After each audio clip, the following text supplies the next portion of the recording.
السلام عليكم ورحمة الله، ازيكم عاملين ايه؟ يا رب تكونوا بخير وفي احسن حال. انا سمر من مطبخ وصفات سمر حسين ودي قناتي.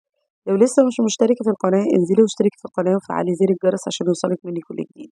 وما ننساش الدعاء لأهلنا في غزة، يا رب ينصرهم نصرا يتعجب من أهل السماوات والأرض.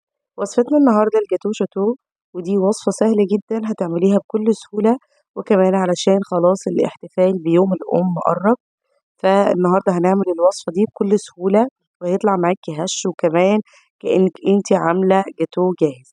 عندي هنا كوباية من السكر، كوباية من اللبن، ونص كوباية من الكاكاو الخام الأسباني. تمام. وعندي رشة فانيليا.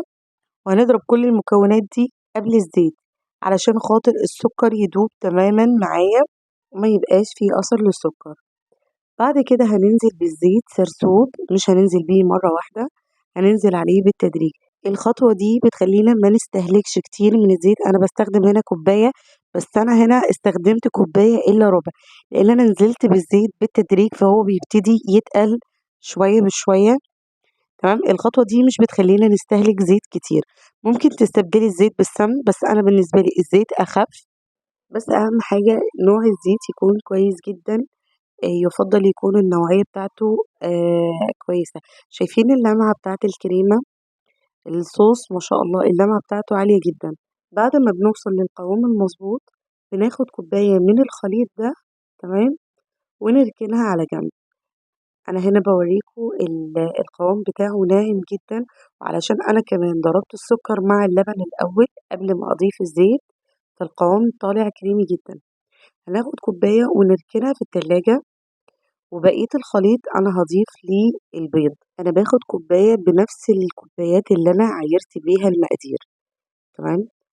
عندي هنا بقية الكمية أنا باحاول أنزّل كل اللي موجود في الخلاط، وبعد كده بانزل عليهم البيض بالتدريج.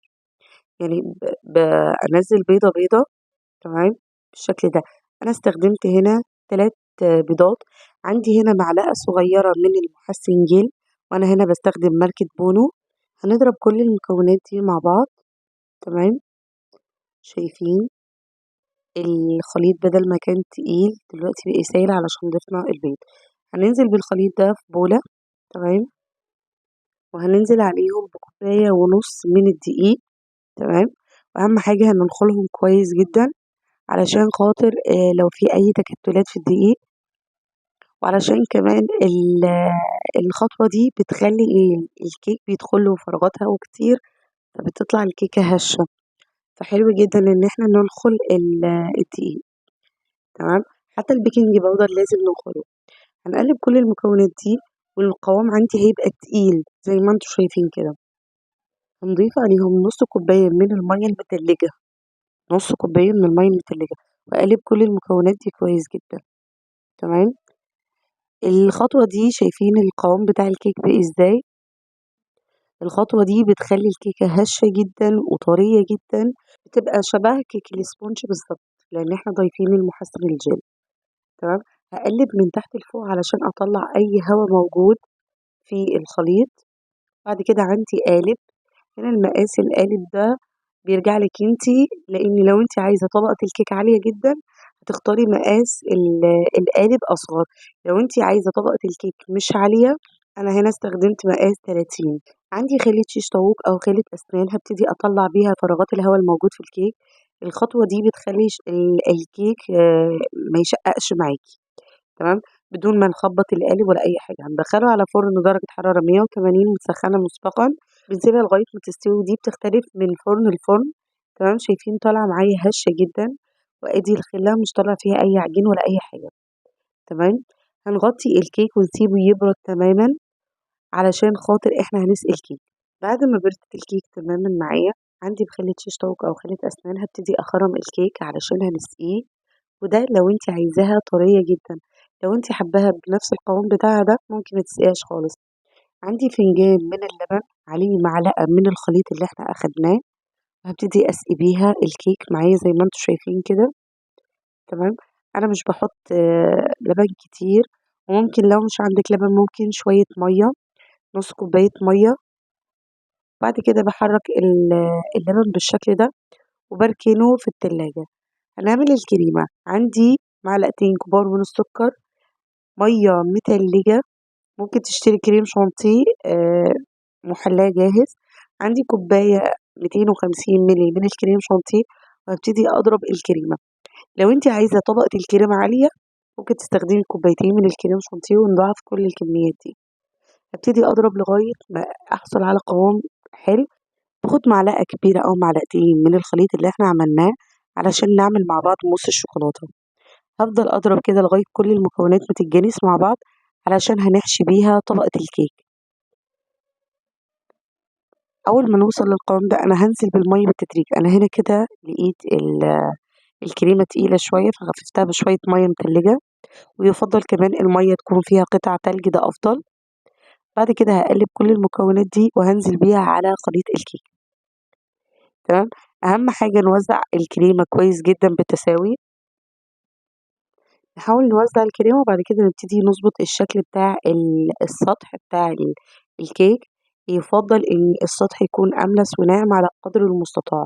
أنا طبعًا هنا عندي scrubber بابِل بشوية مَيّة كده وابتدي أساوي بيه وش الكيك.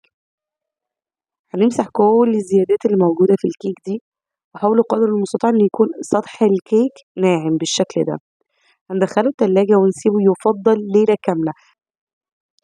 عندي هنا باقي الخليط اللي إحنا أخدنا منه، تمام. هنفضّي باقي الخليط كده في حاجة كده علشان نخفّفه، ممكن تخفّفيه بشوية لبن، ممكن تخفّفيه كمان بشوية مَيّة. هنا ضِفت معلقة صغيّرة من الزيت وابتديت أخفّف بيها صوص الشوكولاتة، وكمان علشان خاطر بتدّي لمعة حلوة جدًا لجناش الشوكولاتة. الشوكولاتة دي يا جماعة أو الخليط ده هو عبارة عن جناش بدون شوكولاتة. بنخفف الكلام ده كله، بعد كده بننزل بيه على الكيك. شايفين القوام بتاع الصوص؟ لو أنتِ حاباه أسمك من كده هتقللي كمية المَيّة أو كمية اللبن. بعد كده هانزل بيه على الكيك بالشكل ده، وابتدي أوزّع صوص الشوكولاتة على الكيك بالتساوي. هنقطّع الكيك هنا، أنا قطعت من النُص الأول وبعد كده ابتديت أقطع على شكل قطع الجاتوه، تمام. يُفضّل إن إحنا نمسح السكين بقطعة من المنديل ما بين كل قطعة والتانية علشان يطلع الشكل يعني متناسق. هو الشكل هنا ما كانش ألطف حاجة عشان كنت مستعجلة علشان التصوير، بس أنتِ ما بين كل قطعة والتانية أنتِ بتمسحي السكين علشان خاطر الشكل يبقى متناسق. شايفين اللمعة بتاعة الجناش؟ خطيرة. بجد جرّبوا الوصفة دي أكيد هتعتمدوها، وعلى فكرة طعم الكيك كإنه معمول من دقيق سبونج، فظيعة. والجناش والكريمة لو أنتِ حابة الكريمة تكون أعلى من كده ممكن تضاعفي الكمية.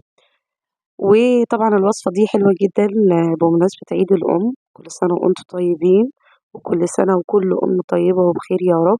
ولو حد أم متوفية ربنا يا رب يرحمها يا رب ويرحم أموات المسلمين أجمعين. لو كنتِ وصلتِ بقى معايا لنهاية الفيديو ما تنسيش اللايك والشير والاشتراك في القناة وتفعيل زر الجرس علشان يوصلك مني كل جديد، وما ننساش الدعاء لأهلنا في غزة. ربنا يا رب ينصرهم نصرًا يعجبه من أهل السماوات والأرض. هاسيبكم بقى مع الجمال ده والحاجات الحلوة دي، وكل سنة وأنتم طيبين. سلام عليكم.